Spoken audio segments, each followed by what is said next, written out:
Кадамжай Ачык Акционер коомунун Кыргыз Телеком бөлүмүнүн райондук жетекчисинин жардамчысы азыркы күндө элге эң керектүү болгон интернет байланышын мындай жакшы иштеш үчүн мындай долбоорду аткартабыз.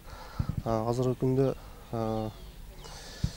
бардыгы элге керектүү нерсе ушул болуп калды.